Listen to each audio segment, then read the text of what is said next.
Everyone. तो guys अभी हम लोग देखने वाले हैं अपना लॉजिक चैप्टर का एक्सरसाइज 1.4 बहुत ही बेस्ट तरीके से, और ऐसा बताऊंगा कि जिसने कभी जिंदगी में आपको बताया भी नहीं होगा। बस कुछ मेरी भी रिक्वायरमेंट है कि आपको मुझे कुछ लर्न करके देना पड़ेगा, और अगर आप वो मुझे करके देते हो तो आपको पूरा का पूरा 1.4 अच्छे से करा के मैं दूंगा। ठीक है, तो बस इतनी सी आपसे रिक्वायरमेंट। तो गाइज आप देख रहे हो न्यू इंडियन एरा, और ये है लॉजिक चैप्टर का exercise 1.4 class 12 Maharashtra board new syllabus maths 1 का। तो गाइस यहां से कांटेक्ट करके कहीं भी आप लोग मुझसे इस चैप्टर का नोट्स ले सकते हो एकदम फ्री ऑफ कॉस्ट। ओके, तो चलिए फिर स्टार्ट करते हैं। तो कुछ लॉज हैं। देखो, मैथमेटिक्स कुछ बच्चे बोलते हैं मेरे लिए बहुत हार्ड है, मैथ्स बहुत हार्ड है। मैं कहता हूं मैथ्स इज द सबसे सिंपलेस्ट सब्जेक्ट। अगर मैं कहूं मैथ्स को कोई मतलब पढ़ाने के लिए तो मतलब चाहिए ही नहीं यार, मतलब सबसे सिंपलेस्ट सब्जेक्ट है ये। अगर आपको लगता है कि ये बहुत हार्ड है और मुझे इसके लिए बहुत ऐसे टीचर की जरूरत है, तो ये दुनिया में सबसे सिंपलेस्ट सब्जेक्ट होता है, मैथ्स माना जाता है सबसे सिंपल सब्जेक्ट, मैथमेटिक्स को माना जाता है। ये बात ध्यान रखो अच्छे से, ठीक है, ये बात ध्यान रखना। बस रिक्वायरमेंट इसकी क्या होती है कि आपको फॉर्मूला याद करने आना चाहिए, उन फॉर्मूले को यूज करने आना चाहिए। बस ये दो रिक्वायरमेंट है। पहला रिक्वायरमेंट फॉर्मूला याद होना चाहिए, लर्निंग हो जाए तो उसको यूज कैसे करना ये आना चाहिए। बस इतना आ गया तो आपका मैथ्स आ गया। बायोलॉजी, फिजिक्स, केमिस्ट्री में आपको कॉन्सेप्ट्स, लॉजिक्स सारी चीजें लगानी पड़ती है, उसमें भी आंसर रॉन्ग आता है। बट मैथमेटिक्स में फॉर्मूला आता है, यूज करने आता है, सीधा परफेक्ट आंसर आएगा। इवन आप अलग अलग मेथड से भी कर सकते हो, ये मैथ्स का कमाल होता है। तो मैथ्स सबसे सिंपल है, मैथ्स के लिए कोई मंत्र नहीं पढ़ना पड़ता है, बहुत सिंपल, और सब चिंदी होता है यार, सिंपल सी बात है। ठीक है, तो सम स्टैंडर्ड इक्विवेलेंट स्टेटमेंट्स आपको बता रहा हूं, और ये सारे फॉर्मूले हैं, कुछ लॉज हैं, 9-10 लॉज हैं, उन्हें आपको याद करने हैं। 8 लॉ बताऊंगा, 8 लॉ आपको याद करने हैं। उसमें से मैं कहूंगा सिर्फ आप 3 को याद करना, एक और बता दूंगा चौथा या पांचवा, 5 एटलीस्ट याद कर लो बस। ठीक है, तो पहला है भाई आइडेम्पोटेंट लॉ। आइडेम्पो ये कहां यूज करना है मैं बताऊंगा। पहला है आइडेम्पोटेंट लॉ। ये लॉ क्या कहता है कि अगर पहला स्टेटमेंट दूसरा स्टेटमेंट दोनों सेम है तो ये उसमें से एक कॉमन करके लिख दो। मतलब अगर दो सेम सेम रहेंगे तो एक कॉमन करके लिख देने का, चाहे एंड रहे चाहे और रहे, उससे घंटा कोई फर्क नहीं पड़ता है। समझ गया कि नहीं यार? ओके, तो ये बात आपको याद रखना है। ठीक है, सो मतलब यहाँ पे पी जो भी रहेगा वहां पे पी आ जाएगा। क्यू रहता ना, ऐसा क्यू रहता ना तो यहाँ पे क्यू आ जाता। समझ गया? ये बात ध्यान रखो अच्छे से, चाहे पी रहे चाहे क्यू रहे, 2 बार है तो 1 बार कर सकते हो। ये पहला इतना चिंदी सा लॉ है, ये कोई लॉ है? तो ये तो आपको समझ गया ना, करना क्या है इस लॉ में, करना क्या है। अब इसका नाम याद रखना है कि इसी को आइडेम्पोटेंट कहती है। पहला है कॉम्यूटेटिव लॉ। कॉम्यूटेटिव, अभी इसको यहां पे ध्यान देना अच्छे से। कॉम्यूटेटिव में क्या होता है कि अगर मान लो पी और क्यू है ना, तो इसको आप उल्टा लिख सकते हो, क्यू पी, पी क्यू को क्यू पी। ये कोई लॉ होता है, तो हमको भी मालूम है कि 3+2 चाहे 2+3 लिखो एक ही बात होती है, कोई फर्क पड़ता है क्या यहाँ पे? तो पी क्यू और क्यू पी एक ही बात है। ये होता है कम्यूटेटिव लॉ, देख लो ये महान लॉ है। ठीक है, तो ये हो गया कम्यूटेटिव लॉ, पी का पी क्यू का क्यू पी कर दिया, बाकी ये सेम सेम ही रहेगा। ये होता है कम्यूटेटिव लॉ। सोचो, नेक्स्ट है एसोसिएटिव लॉ। तो एसोसिएटिव लॉ में देखो करना क्या है। एसोसिएटिव लॉ में अगर चाहे 3+2 और +4 है, या फिर 4+2 +3 है, तो आप इसको क्या लिख सकते हो? देखो आप ऐसा लिख सकते हो, 3+2 +4 ऐसा लिख सकते हो ना, यस। इसको भी 4+2 +3 ऐसे लिख सकते हो ना, यस। वही करना है, पी और क्यू ब्रैकेट में और आर साइड में, तो आप इसको एक साथ लिख सकते हो, पी और क्यू और आर। और अगर P and Q and R है तो इसको साइड में लिख सकते हो, P and Q and R, without bracket हटा दो। चाहो तो आप इन दोनों को भी ब्रैकेट में रख सकते हो, की बात है, मैं चाहो तो इन दोनों को भी ब्रैकेट में रख सकता हूं, मेरी मर्जी। तो ये होता है एसोसिएटिव लॉ। देखो इतने अच्छे से आपको कोई नहीं बताया होगा, सो प्लीज सपोर्ट करिए और शेयर करिए। ठीक है, फ्री नॉलेज है, ले लीजिए, एग्जाम में लिखिए, फुल मार्क्स चाहिए। मेरा यही एम है कि जिसे मैं पढ़ाऊँ 90 एबो जाए, और अच्छा लगेगा मुझे अगर आप उससे भी ज्यादा मार्क्स लाओ। ठीक है, तो ये है एसोसिएटिव लॉ। नेक्स्ट है डिस्ट्रीब्यूटिव लॉ। डिस्ट्रीब्यूटिव का मतलब तो आपको पता ही होना चाहिए। डिस्ट्रीब्यूटिव में क्या होता है, अब ये P और फिर अंदर ब्रैकेट में Q एंड R है। सो ये P और जो यहां पे लिखा है ना P और, इसको Q के पास भी दे दो और R के पास भी दे दो। समझ रहे? डिस्ट्रीब्यूटिव में डिस्ट्रीब्यूट कर दो, समझा? तो P और को Q के पास भी दे दो, तो देखो P और Q बन जाएगा। और जो यहां पे ये साइन है, ये साइन हमेशा दोनों को डिवाइड करने का काम करेगा। फिर इस P और Q को R को भी दे दो, देखो यहाँ पे R को दे दिया, P और देखो यहाँ पे कैसा लिखा है, देखो समझो, समझना इज मोस्ट इंपॉर्टेंट।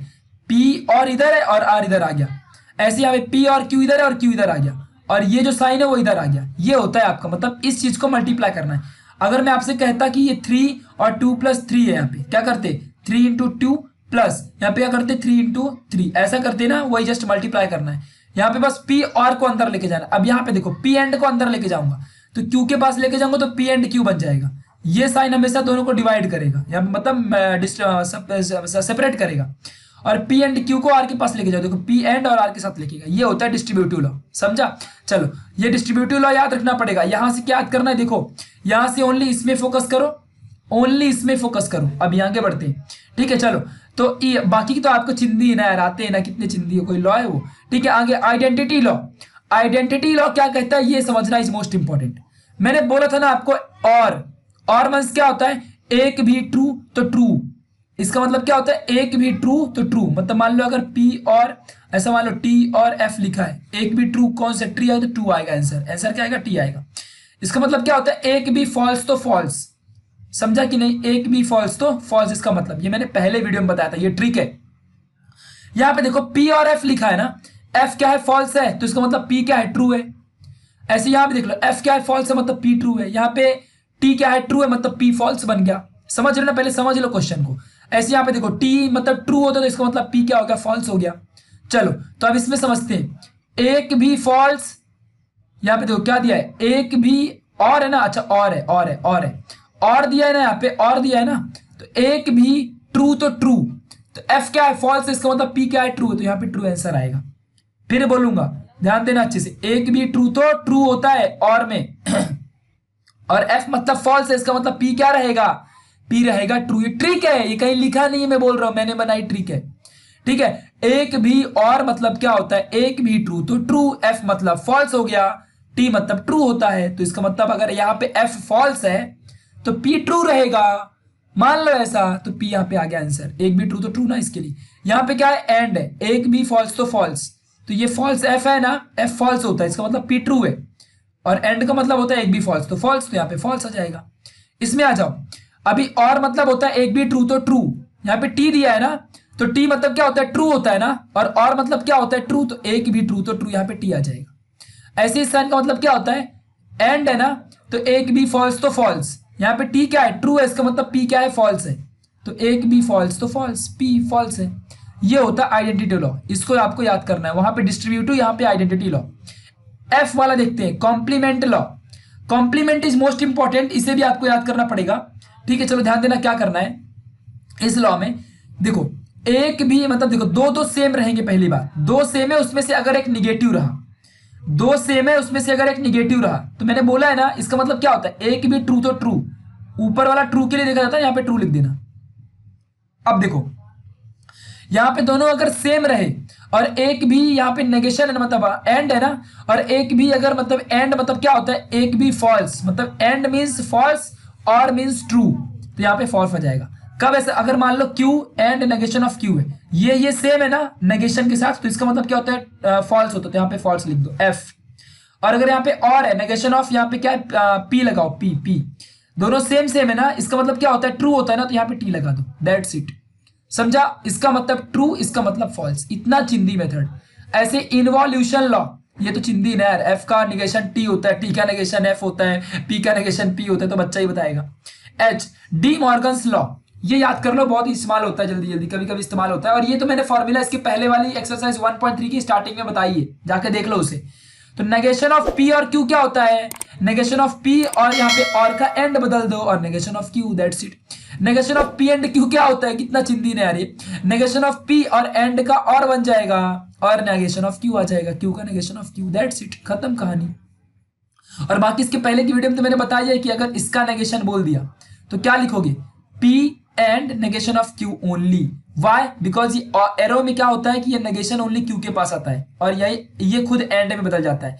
और इसका मतलब क्या लिखोगे, क्या लिख रहा हूं मैं, इसका मतलब क्या लिखोगे, यहाँ पे ध्यान दो, P और डबल इंप्लीकेशन, इसका मतलब नेगेशन क्या लिखोगे, तो यहाँ पे क्या लिखोगे, P और यहाँ पे एंड नेगेशन ऑफ Q, और यहाँ पे लिखोगे एंड वापस से, ठीक है, और लिखोगे, और ये लिख लो, और यहाँ पे Q and negation of P, that's it, यही इसका आंसर होता है। तो ये दोनों भी याद कर लो, ये फॉर्मूला आज पहले की वीडियो में बताया था। बस इतना कर लो। अब चलो धड़ाधड़ एक्सरसाइज में बढ़ते हैं फटाफट। ये दोनों नहीं याद करोगे चलेगा, एब्जॉर्प्शन और कंडीशनल चलेगा, कोई नहीं, बस 3 याद करो। 3 डिस्ट्रीब्यूटिव याद करो, आइडेंटिटी याद करो और डी मॉर्गन याद करो, और कॉम्प्लीमेंट लॉ भी याद कर लेना, क्योंकि कॉम्प्लीमेंट इज मोस्ट इंपॉर्टेंट। ये हर जगह इस्तेमाल किया जाएगा और हम इसको बना के फिर ऐसा यूज भी क्या करेंगे। ठीक है, चलो इस्तेमाल करते हैं। पहला question, using the rules of negation right the negation of the following with justification. Justification बोल दिया मतलब बगल में लॉ को भी मेंशन करना पड़ेगा, कौन से लॉ से आप कर रहे हो। पहला क्वेश्चन है, इसका नेगेशन करना है। तो पहला क्वेश्चन लिखोगे, पहला क्वेश्चन सॉल्यूशन यहां पे लिखना, और क्या लिखना है, given question is. Her question में एक ही बार बता रहा हूं, बार बार नहीं बताऊंगा। गिवन क्वेश्चन इज क्या दिया है, the negation of Q P ऐसा दिया। तो यहां पे लिख लो, नेगेशन बताना है ना, नेगेशन। तो नेगेशन क्या आ जाएगा, नेगेशन ऑफ, ब्रैकेट लगाओ, नेगेशन ऑफ क्यू, और ये हो गया इसका नेगेशन। अब आगे सॉल्व करो। ठीक है, चलो ये बनेगा ऐसे। चलो अब सॉल्व करना स्टार्ट करते हैं। ठीक है, तो इसी तरीके से हमको सारे क्वेश्चन करने हैं। ओके चलो स्टार्ट किया जाए। अब स्टार्ट किया जाए। यस माय डियर, पहला क्वेश्चन का सॉल्यूशन देखो, डायरेक्टली नेगेशन, डायरेक्ट नेगेशन करके यहाँ पे दिया हुआ है, डायरेक्ट नेगेशन कराया हूं मैं। ठीक है, डायरेक्ट नेगेशन। चलो इसका नेगेशन क्या होगा, अभी बताया था ना, पी एंड क्यू का नेगेशन क्या होता है, फॉर्मूला याद है कि नहीं याद है, क्या होता है, P and negation of Q, ये होता है ना। तो इसका क्या हो जाएगा, यहाँ पे नेगेशन ऑफ क्यू तो वैसे आएगा, ये बनेगा एंड में, और पी के पास नेगेशन, ये दिस इज द फॉर्मूला। समझा। चलो second question, P and Q negation Q, P and negation Q, इसका नेगेशन देखो, negation P and negation Q का, तो इसका भी क्या बनेगा, तो पहले एंड का और बन जाएगा, और ये नेगेशन ऑफ पी इधर, और क्यू के पास नेगेशन, देखो ये कैसे बनेगा, देखो नेगेशन ऑफ पी एंड का और नेगेशन ऑफ क्यू ऐसे बन जाएगा। फिर नेगेशन ऑफ पी और नेगेशन कैंसिल क्यू बनेगा। ये आ गया आपका डी मॉर्गन्स लॉ।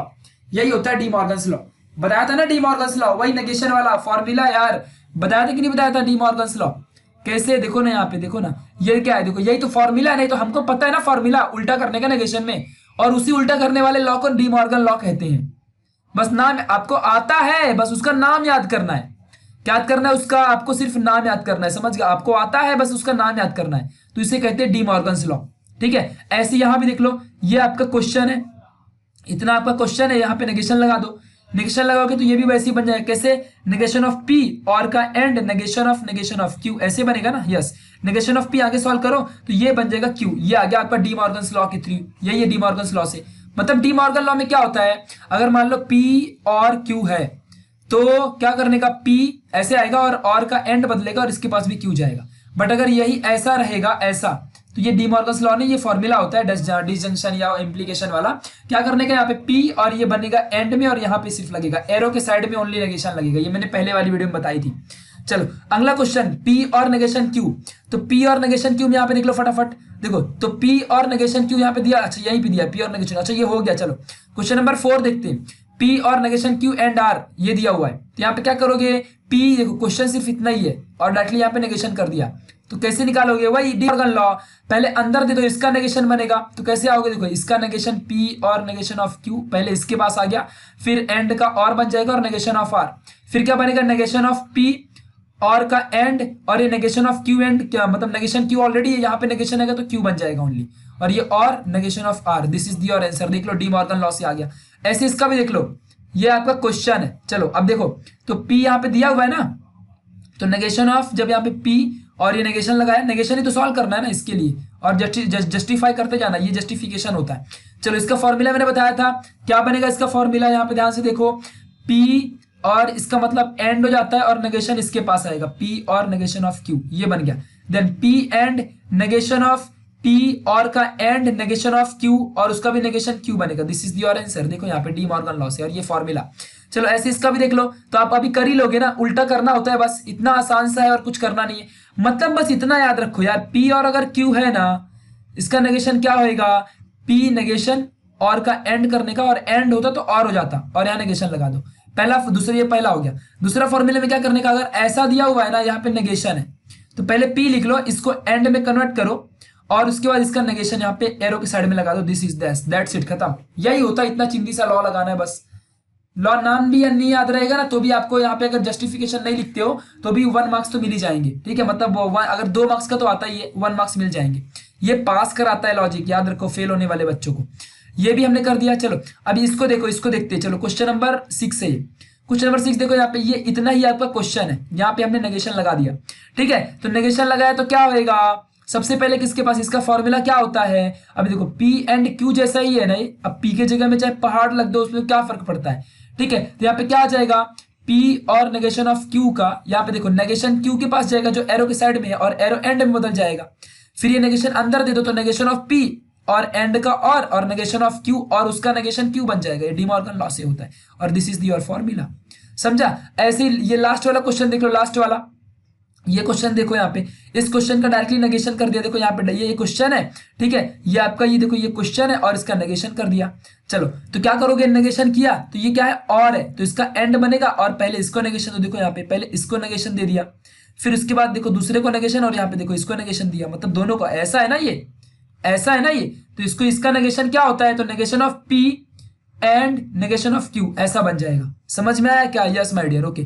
चलो नाउ अभी ये क्या पे नेगेशन नेगेशन कैंसिल, P और का बनेगा एंड, ये और है ना, इसका बनेगा एंड, और नेगेशन ऑफ Q का नेगेशन क्या होता है यहाँ पे Q, और ये क्या है एंड, यहाँ पे एंड आ जाएगा, और यहाँ पे क्या बन जाएगा, नेगेशन ऑफ P एंड का बनेगा और ये Q आ गया, De Morgan law, that's it. And का और का एंड, यही दुनिया घूम रही है। ठीक है, तो इतने में आपको याद रखना है। चलो अगला क्वेश्चन, अब क्वेश्चन नंबर 2 खत्म, क्वेश्चन नंबर 1 इतना चिंदीफा था यार, और क्या समझाना आपको, इससे कुछ आसान हो सकता है ना। Question number 2, rewrite the following statement with using if then, इसका इस्तेमाल करके क्वेश्चन लिखो, लिख के दिखाना स्टेटमेंट को इफ और देन का इस्तेमाल करके। पहला क्वेश्चन है, if a man is a जज देन ही इज ऑनेस्ट। ऐसा होता नहीं इंडिया में, अगर कोई जज है वो ऑनेस्ट होता ही नहीं है, मतलब वो पैसे लेके लूट लेगा आपको। ठीक है, तो पहला क्वेश्चन, मैं सारे जजेस की मतलब बात नहीं करूं, कुछ जज बहुत ईमानदार भी होते हैं। ठीक है ओके चलो आगे, तो लेट P, मान लो P की ए मैन इज अ जज, क्यू स्टेटमेंट मान लो कि मैन इज अ ऑनेस्ट, ये मानना ही पड़ेगा ना अभी। ठीक है, चलो तो इसका अभी देखो बोला इफ देन सिर्फ इंप्लीकेशन का होता है, तो ये ऐसा आपको बनाना ही पड़ेगा। तो द गिवन स्टेटमेंट इज, क्या दिया, इफ और then, if a man is जज यानी P, देन क्यू यानी इज ही इज ऑनेस्ट, तो यहाँ पे देख लो वही लिख दिया है, तो यहाँ पे ये आपको आ गया P इंप्लीकेशन ऑफ Q आ गया। बट अगर आप नेगेशन करते हो P इंप्लीकेशन Q का, तो आपको क्या मिलेगा, नेगेशन ऑफ P और Q, यही मिलता है, ये फॉर्मूला होता है, इसको याद कर लो, ये भी एक फॉर्मूला है, इसे याद कर लो। अब इसका लिख दो आप लोग यहाँ पे, इसका आप लिख दो ना, इसका आप नेगेशन लिख दो, समझा कि नहीं, इसका आप स्टेटमेंट लिख दो। तो P का मतलब क्या है, नेगेशन है ना। P क्या होता है, ए मैन इज अ जज, इसके पहले वाला अगर एक्सरसाइज 1.3 नहीं देखो, पहले जाके देख लो, समझ जाएगा अच्छे से। ए मैन इज नॉट जज, P मतलब ए मैन इज अ जज, नेगेशन ऑफ P मतलब नॉट जज, तो ए मैन इज नॉट जज, और इसका मतलब क्या होता है, और ही इज हॉनेस्ट, ऑनेस्ट पढ़ते हैं इसको, हॉ नहीं, एच इज साइलेंट। चलो अगला क्वेश्चन नंबर 2, इफ, अच्छा इफ है ये, if 2 is rational number then √2 is irrational number, लिख दो यहाँ पे P 2 is rational, Q √2 is irrational. Wrong रहे राइट रहे फर्क नहीं पड़ता, अपने को ऐसा बनाना है तो बनाना है बस, और इसका फॉर्मूला ये होता है, याद रखो इसका फॉर्मूला ये है। ठीक है, तो 2 इज नॉट रेशनल नंबर और √2 is irrational number, that's it. क्योंकि P का नेगेशन, P क्या है, 2 इज रेशनल नंबर, तो P का नेगेशन करके लिखना पड़ेगा not rational number, that's it. Third क्या है, इफ f2 इक्वल टू 0, ये क्या दिया उससे कोई फर्क नहीं पड़ता, ये P बन जाएगा, then fx is divisible by x - 2, simple सा। If P this, Q is this, then this is and this formula is this. P का क्या बन जाएगा, P नेगेशन ना, तो f2 इक्वल टू 0 है, तो इसका नेगेशन क्या आएगा, f2 is not equal to 0, यहाँ पे क्या बनेगा, f2 is not equal to 0, और यहाँ पे देखो और है, और fx is divisible by x - 2, अगर यहाँ पे नेगेशन Q होता तो लिखता not divisible by x - 2, that's it, इतना सा चिंदू सा आंसर है। चलो आगे बढ़ते हैं क्वेश्चन नंबर 3 की तरफ। Without using truth table prove that, आप ट्रूथ टेबल से भी इनको प्रूव कर सकते हो, एक्सरसाइज 1.2 में मैंने बताया था। ठीक है, तो जाओ उस वीडियो को भी अच्छे से वॉच कर लो, बहुत ही बेस्ट ऐसा ट्रिक बताया था ना कि एक झटके में आप सारा आंसर निकाल सकते हो, ट्रिक बहुत बेस्ट वाला बताया था मैंने ट्रूथ टेबल का, और जिंदगी में आपने आपको वैसा ट्रिक कोई बताया नहीं होगा। आप जाके सभी का वीडियोस कंपेयर करके यू कैन सी, लॉजिक इतना धांसू तरीके से बताया ना मैंने, आप एक बार देख सकते हो जाके। तो without using truth table prove that एक बार देखो, ये दिया है P डबल इंप्लीकेशन Q है, और इसका ये आपको प्रूफ करके देना है, ये आपको प्रूफ करना है विदाउट यूजिंग ट्रूथ टेबल, यानी कि आपको इस्तेमाल करना है सारे उन लॉज का, कौन सा, आइडेंटिटी लॉ, फिर उसका D Morgan's distributive associative, in law का इस्तेमाल करके आपको सारा का सारा प्रूफ करना है। चलो भाई बढ़ते हैं, अपने कदम कदम बढ़ाए जा, खुशी के गीत गाए जा। यहाँ पे देखो आ जाओ, तो पहला क्वेश्चन है आपके सामने, हमको लेना है LHS, P और या मतलब ये लेके ये निकालना है, ये निकाल के देना है। याद रखना यही निकालना है, प्रूफ करना है हमको। तो जब प्रूफ का क्वेश्चन आता है ना तो हम भाई कुछ भी कर सकते हैं। ये 3 मार्क्स का होता है, 3 मार्क्स का क्वेश्चन एक आएगा, 100% आएगा, 100%। भूलना मत, यहां पे 4 में से एक क्वेश्चन अगर एग्जाम में नहीं आया ना, चैलेंज देता हूं, 100% एक क्वेश्चन आएगा, चाहे जो भी हो जाए, 3 मार्क्स को आएगा। ठीक है, तो इससे आपको ये निकालना है, ये होता है एलएचएस, ये होता है आरएचएस, एलएचएस से आरएचएस निकालना है। चलो, तो मैंने 1.3 में आपको बताया था कि पी डबल इंप्लीकेशन का मतलब क्या होता है। पी ये फॉर्मूला है, ये होता है, ये याद कर लो ना यार, पी डबल इंप्लीकेशन क्या होता है, ये होता है। ठीक है, तो यहाँ पे you can write here also, P double implication means क्या होता है। P double implication means P implication of Q and यहाँ पे क्यू इंप्लीकेशन ऑफ पी, ये होता है। ओके, अब इसका नेगेशन बोल दिया अगर तो नेगेशन लग जाएगा, ये एंड का और बन जाएगा, दैट्स इट, खत्म, इतना सा है। तो ये बन जाएगा इसका मीनिंग। चलो, बड़ा क्यों ऐसा बड़ा बनाया, क्योंकि अपने को बड़ा वाला तो चाहिए भी ना, बड़ा चाहिए तो बड़ा लेना पड़ता है। ठीक है, तो यहाँ पे ऐसे आ जाएगा। नाउ अब क्या करना पड़ेगा, अब भैया देखो, हमने अभी अभी देखा इसके पहले वाले क्वेश्चन में कि इसका मीनिंग क्या होता है, नेगेशन ऑफ पी और क्यू, ये फॉर्मूला होता है। डिस्ट्रीब्यूटिव लॉ याद है कि नहीं याद है, याद है ना, याद रखना, बोलना मत, डिस्ट्रीब्यूटिव लॉ यही कहता है। दिखा दो नहीं तो बोलो आपको फिर। तो ये डिस्ट्रीब्यूटिव लॉ है, इस तरीके से आपको डिस्ट्रीब्यूटिव लॉ। अभी देखो, अगर मान लो P और Q है तो नेगेशन ऑफ P और Q बन जाएगा, और अगर मान लो Q और इंप्लीकेशन ऑफ P है तो क्या बन जाएगा, नेगेशन ऑफ Q और P बन जाएगा। बट यही कंफ्यूज होते हैं बच्चे, P और Q का अगर नेगेशन बोला तो क्या आता है, P and negation of Q आता है। ये याद रखना, ये नेगेशन के लिए है, और ये जो है ये सीधा फॉर्मूला है। समझा अच्छे से, तो कंफ्यूज या मत जाना, ये इसका फॉर्मूला है और ये नेगेशन के लिए आंसर आता है। समझा अच्छे से, तो ये दोनों प्लीज, मैंने बोला ना फॉर्मूला तुम याद करके दोगे, मैं तुम्हें ट्रिक दूंगा। फॉर्मूला नहीं याद करोगे तो आपको जिंदगी में कभी नहीं आएगा, आप चाहे जो भी कर लो, चाहे किसी भी टीचर से पढ़ लो, फिर तो जाओ, चैलेंज है मेरा, चैलेंज है।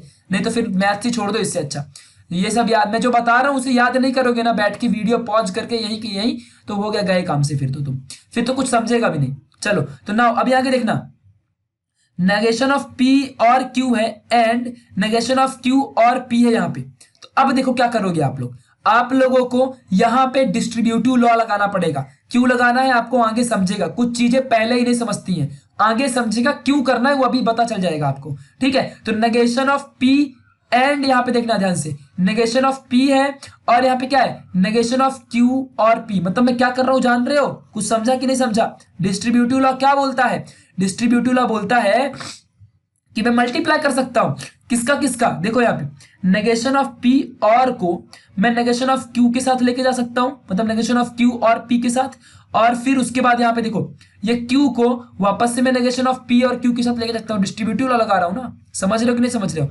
मतलब मैं पहले नेगेशन ऑफ P को किसके साथ लेके गया, मैं negation of negation of P को मैं नेगेशन ऑफ Q और P के साथ लेके आया। देखो नेगेशन ऑफ P, ये साइन इधर आएगा, नेगेशन ऑफ Q और P, समझ गया अच्छे से। ये डिस्ट्रीब्यूटिव लॉ कहता है, याद करने बोला था ना यार, प्लीज जाओ याद करो। ठीक है, नाउ आगे बढ़ना, ये साइन इधर आएगा, और देखो ये Q है, ये Q क्या कर रहा है, देखो Q इधर, अभी देखो ये इसको इधर आ गया, समझा, ये Q and negation of Q and P, समझा कि ना, और P, बस मल्टीप्लाई यार, मल्टीप्लाई कर रहे हो आप। मान लो 3 + 2 आपने लिखा है और +4 + 2 आपने लिखा है, तो मैं क्या कर रहा हूं जानते हो, मैं ये कर रहा हूं 3, ये 3 को इसके साथ +4 + 2 ऐसा कर रहा हूं मैं। ये प्लस साइन इधर रखा, मान लो अगर माइनस होता तो माइनस इधर लगता, और फिर यहाँ पे क्या कर रहा हूं 2 + 2, इधर प्लस है ना प्लस, और 4 + 2, ये देखो ऐसा कर रहा हूं। समझ रहे हो मैं क्या कर रहा हूं, इसको एक बार इसके साथ, फिर इसको एक बार इसके साथ, यही किया, यही है डिस्ट्रीब्यूटिव लॉ। अब समझ क्या होगा आपको, यही है डिस्ट्रीब्यूटिव लॉ। ओके, चलो अब आगे बढ़ते हैं। अब ये हो गया ना, तो अब देखो यहाँ पे अब सबको साथ लिख सकता हूं, negation of P and negation of Q, और P भी यहाँ पे देके रखा है। ठीक है, इस चीज को थोड़ा याद रखो अच्छे से। तो यहाँ पे अभी हमको क्या लगाना है, यहाँ पे अभी हमको लगाना है फिर से वही डिस्ट्रीब्यूटिव लॉ। तो डिस्ट्रीब्यूटिव लॉ के हिसाब से अपने को क्या मिलेगा, आंसर। कैसा आंसर मिलेगा ये आपको अभी सोचना है। तो देखो क्या किया मैंने, अब यहाँ पे ध्यान देना, क्या है वहां पे मैं डिस्ट्रीब्यूटिव लॉ ही लगाऊंगा, distributive law is most important law. तो negation of P, distributive law के बिना आप कुछ नहीं कर पाओगे, चाहे कोई भी आप फॉर्मूला सॉल्व कर लो। तो यहाँ पे क्या है, नेगेशन ऑफ P एंड है, तो क्या मैं नेगेशन ऑफ P एंड को एक बार Q के साथ दे सकता हूं, फिर एक बार P के साथ दे दूंगा। समझा? देखो यहाँ पे नेगेशन ऑफ पी को मैंने एक बार क्यू के साथ दिया और फिर और देखो ये साइन यहाँ पे और है तो यहाँ पे और आ गया, और फिर मैंने एक बार इस नेगेशन ऑफ पी को मैंने एक बार पी के साथ दे दिया, देखो यहाँ पे आ गया। सेम मेथड यहाँ पे देखो ये यहाँ पे रखा और यहाँ पर भी क्यू एंड को मैंने एक बार नेगेशन ऑफ क्यू के साथ दिया और एंड यहाँ पे देखो ये एंड यहाँ पे आ गया और ये साइन इधर पे, साइन इधर पे आएगा और क्यू एंड को मैं एक बार यहाँ पे पी के साथ दे दूंगा, डिस्ट्रीब्यूटिव लॉ। ऐसा क्यों किया है अब आपको समझेगा। देखो ये क्या है, ये अपना कॉम्प्लीमेंट लॉ होता है ना, दो सेम सेम और एक नेगेशन तो फॉल्स होता है ना, एक भी इसको देखने का, एक भी फॉल्स तो फॉल्स आ गया, ये साइन इधर आ गया और इसको वैसे ही रखो। फिर वैसे यहां भी देख लो, यहां देखो दो सेम है और एंड है, यहाँ पे फॉल्स आ जाएगा और ये और साइन यहाँ पे और आ गया और यहाँ पे क्यू अपॉन एंड पी ऐसा लिख के रखो इसको ना। अभी आगे बढ़ते हैं यहाँ पे, चलो आगे बढ़ते हैं, इसको आगे सॉल्व करते हैं। कैसे करोगे देखो ध्यान से, यहाँ पे तो negation of P and Q है और एफ यहाँ पे दिया है और एफ और क्यू एंड पी यहाँ पे ऐसे देके रखा है। अब नाउ यहाँ पे आप क्या कर सकते हो, एकदम सिंपल सा मेथड है, सिर्फ इसको जरा फोकस करो। और दिया हुआ है ना, और का मतलब क्या होता है, ट्रू होता है, तो इन दोनों में से एक भी ट्रू तो ट्रू, अगर एफ फॉल्स है इसका मतलब ये ट्रू रहेगा ना, ये कौन सा आइडेंटिटी लॉ है, तो यहाँ पे क्या आ जाएगा negation of P and negation of Q, ये अपना ट्रू था। ऐसे इसमें से भी और मतलब ट्रू होता है तो एक भी ट्रू, ये ट्रू रहेगा बिकॉज ये एफ मतलब फॉल्स होता है ना और टी मतलब ट्रू होता है, तो एफ मतलब फॉल्स मतलब ये अपना ट्रू है, तो ये आ गया नाउ। और देखो जरा यही आपका आंसर होगा, बस आपको करना क्या है, पहले इसको लिख दो यहाँ पे और बाद में आप इसको लिख दो यहाँ पे और बाकी ये साइन वैसे ही रहेगा। ये कम्यूटेटिव लॉ ऐसा बोलता था ना, उल्टा करके लिखने का, यही है आपका आरएचएस। तो बस याद रखो आपको हमेशा पहले डिस्ट्रीब्यूटिव लॉ यूज करने का, फिर मतलब कॉम्प्लीमेंट लॉ, फिर आइडेंटिटी लॉ, और आपको आंसर मिल जाएगा। डीसीआई, कभी कभी डीआईसी, डीसीआई और डीआईसी बोला ना, 3 से इस्तेमाल हो जाएगा। ये शॉर्ट ट्रिक बता रहा हूं, कभी भी पहले डिस्ट्रीब्यूटिव लॉ, कभी भी देख लो, देखो यहाँ पे डिस्ट्रीब्यूटिव कॉम्प्लीमेंट आइडेंटिटी डीसीआई ही इस्तेमाल होता है। ये ट्रिक है, मैंने बनाई है यार, इसे याद कर लो। चलो अगला क्वेश्चन, ये वाले से पी निकालना है, ये पूरा एलएचएस से पी ओनली फाइंड करना है। चलो बहुत तो चिंदी है, तो पी और क्यू एंड पी और नेगेशन क्यू, क्या करना है यहाँ पे भी वही चीज इस्तेमाल करनी है आपको। सबसे पहले पी और क्यू को ध्यान देना अच्छे से, यहाँ पे पी और क्यू है, यहाँ भी है पी और क्यू, दोनों से कॉमन निकाल लो, पी और क्यू कॉमन निकालिए, क्या बचेगा अंदर Q and negation of Q, देखो यही आ गया। और हमको मालूम है ना, दो सेम सेम रहेंगे और एक नेगेशन रहेगा तो ये वाले साइन के ऊपर डिपेंड रहेगी वैल्यू। तो एंड मतलब क्या होता है, एक भी फॉल्स तो फॉल्स, यहाँ पे फॉल्स आएगा सीधा, एफ लिखने का, एंड मतलब फॉल्स होता है एफ लिखने का, ये होता है कॉम्प्लीमेंट लॉ। पहले डिस्ट्रीब्यूटिव लगाया, कॉमन या मल्टीप्लाई मतलब डिस्ट्रीब्यूटिव होता है, डिस्ट्रीब्यूट करना यार, ठीक है। तो और फिर आइडेंटिटी लॉ लगा दो। इसका मतलब क्या होता है आइडेंटिटी लॉ का मतलब, कि एक भी, ये क्या है उसका मतलब, एक भी ट्रू तो ट्रू ना, यहाँ पे एफ क्या है फॉल्स, इसका मतलब पी क्या आएगा, ट्रू आएगा, तो ये आइडेंटिटी लॉ से वैल्यू आ गई पी की। चलो अगला क्वेश्चन, ये दिया हुआ है, इसमें से पी और क्यू को फाइंड करना है, इसमें से पी और क्यू को फाइंड करना है। चलो ये 4 मार्क्स का क्वेश्चन आ सकता है एग्जाम में। पहला, चलो यहाँ पे फिलहाल डीसीआई देखो, डीसीआई ही इस्तेमाल होगा। कभी कभी हम लोग इधर उधर करने के लिए थोड़ा सा तो इस्तेमाल कर ही सकते हैं ना, इसके लिए इधर उधर करने के लिए। तो अपने को ये निकालना है पी और क्यू। चलो तो पहला क्या है, ये आपका क्वेश्चन है, पी एंड क्यू और negation of P and Q, और ये और होता है, ये और है और ये एंड है, ठीक है, और P and negation of Q.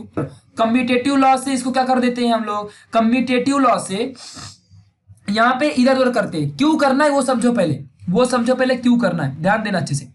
ये जो वैल्यू है ये वाली और ये जो वैल्यू है ये वाली, इनके पास पी एंड है, पी एंड, ठीक है। तो क्यों ना हम इनको साथ में लिख ले, देखो यहाँ पे हम क्यों ना इनको साथ में लिख ले, देखो हमने इनको साथ में लिख लिया, बिकॉज हम लोग इसमें डिस्ट्रीब्यूटिव लॉ लगा के पी एंड को कॉमन ले सकते हैं, और ये इसको हमने साइड में कर दिया, इस पूरे वैल्यू को साइड में कर दिया।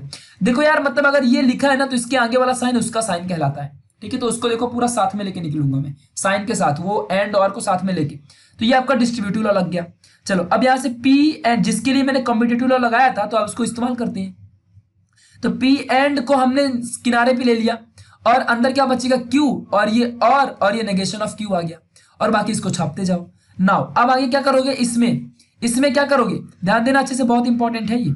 तो अभी इसको देखो जरा अच्छे से, दो सेम है, एक नेगेशन के साथ है, तो और को देखा जाता है ना, और को देखोगे ना, और मतलब क्या होता है, ट्रू होता है, तो यहाँ पे टी आ जाएगा, पी एंड टी, ये और है, यहाँ पे और आ गया। Negation of P and Q यहाँ पे दिया हुआ है ना, negation of P and Q दिया हुआ है, इसको वैसे ही रखो। आगे बढ़ते हैं, अब इसको सॉल्व करो। एक भी ट्रू, यहाँ पे टी है ना, तो इसका मतलब पी क्या रहेगा, फॉल्स रहेगा, और एंड मतलब क्या होता है, ये एंड मतलब क्या होता है, फॉल्स, तो जब टी भाई ट्रू है तो पी क्या रहेगा अपना फॉल्स, तो फॉल्स वाला आ जाएगा क्योंकि एंड मतलब फॉल्स होता है। यही तो हमारा होता है, यही तो हमारा डिस्ट्रीब्यूटिव लॉ है, आइडेंटिटी लॉ है। ठीक है, इसको लगाओ और इसको अभी भी सेम सेम रखते जाओ। अब जब यहाँ पे सारी चीजें हो जाएंगी, जब यहाँ पे सारी चीजें हो जाएंगी तो क्या करोगे, पी और को आगे सॉल्व करना है। ठीक है, पी और को वापस से अंदर दे दो। क्यों देना है अभी आपको समझेगा। जब अंदर दोगे ना तो ये देखो यहाँ पे दो दो सेम सेम मिलेंगे, पी और नेगेशन पी आ जाएगा, और जो यहाँ पे ये वैल्यू है यहाँ पे आ जाएगी, और पी और फिर से ऊपर जाएगा और क्यू के साथ मिक्स हो जाएगा। तो पी और क्यू को वैसे ही रखो यहाँ पे, और पी और नेगेशन ऑफ पी है, दो सेम सेम रहेंगे, एक नेगेशन रहेगा, तो और कोई वैल्यू से हम आंसर निकालते हैं ना, और मतलब क्या होता है ट्रू, तो एक भी यहाँ पे टी लिख दो, सीधा सा टी लिखने का, ये कॉम्प्लीमेंट ऐसा लॉ बोलता है। टी लिख दो यहाँ पे, और उसके बाद ये वैल्यू सीधी, और यहाँ पे आप देखो इसमें लगाओ आंसर। इसमें मैंने क्या बोला था कि अगर मान लो एक भी यहाँ पे इसका टी मतलब ट्रू होता है तो इसका मतलब ये फॉल्स हो गया। तो ये साइन को देखो ना, इसका मतलब क्या होता है, फॉल्स होता है ना। तो टी जब ट्रू है तो फॉल्स कौन सा है, पी और क्यू है, तो यहाँ पे पी और क्यू आंसर आ जाएगा। That's it. मेरे वीडियो को 2 से 3 बार रिपीट करके जरूर देखना ये वाली को, ऐसा आपको समझ जाएगा ना, सब एकदम दिमाग में धीरे धीरे आ जाएगा। पहली बार किसी को कुछ नहीं समझता है, ये बात ध्यान रखना। चलो लास्ट क्वेश्चन, ये दिया हुआ है और ये निकालना है। एकदम आसान क्वेश्चन है, सबसे आसान तो यही क्वेश्चन है। ये दिया हुआ है, देखो ये दिया है ना, बस आपको करना क्या है, ये ध्यान दो यहाँ पे, बस थोड़ा सा आपको यहाँ पे ध्यान देना है। देखो ये सिर्फ वैसा ही है, P और ये Q, इसका नेगेशन लगाओ, क्या आता है, इसका नेगेशन लगाओ जरा, क्या आता है, P and negation of Q आता है। P के जगह में इतना बड़ा नंबर दिया तो मैं क्या डर जाऊं इससे, नहीं डरूंगा ना। मैं यहाँ पे क्या करूंगा, मैं P और नेगेशन ऑफ Q, इसका मतलब क्या होता है एंड, और मैं यहाँ पे आगे क्या लगाऊंगा, ये नेगेशन इसके पास जाएगा, देखो यहाँ पे नेगेशन इसके पास आ गया। ओके, और ये देखो यहाँ पे फॉर्मूला देके रखा है, ये फॉर्मूला है। ओके चलो आगे बढ़ते हैं, P और नेगेशन ऑफ Q, और अंदर नेगेशन दे दो, नेगेशन ऑफ P एंड का और बदलेगा, नेगेशन ऑफ Q का Q यहाँ पे Q बन जाएगा। दिस इज, यही है RHS। इतना चिंदी सा सोचो क्वेश्चन था ये, इतना चिंदी सा ये चैप्टर था। तो ये था आपका exercise 1.4 guys. Thank you for watching this video. बस प्लीज एक रिक्वेस्ट है कि वो लॉज याद कर लेना, दुनिया में एकदम कमाल कर जाओगे। लॉज नहीं याद करोगे तो चैलेंज की जिंदगी में कभी आपको एक्सरसाइज 1.4 नहीं आएगा। Without truth table you can't proof that question, these questions. So यहाँ पे कॉन्टेक्ट करो ईमेल आईडी में, या फिर यहाँ पे कॉन्टेक्ट करो, और you can take from notes from me. और प्लीज सपोर्ट करना, शेयर सब्सक्राइब करना इस वीडियो को, जितना हो सके 5 बार सब्सक्राइब कर दो हर जगह। थैंक यू सो मच, मिलेंगे नेक्स्ट वीडियो में, तब तक के लिए बाय।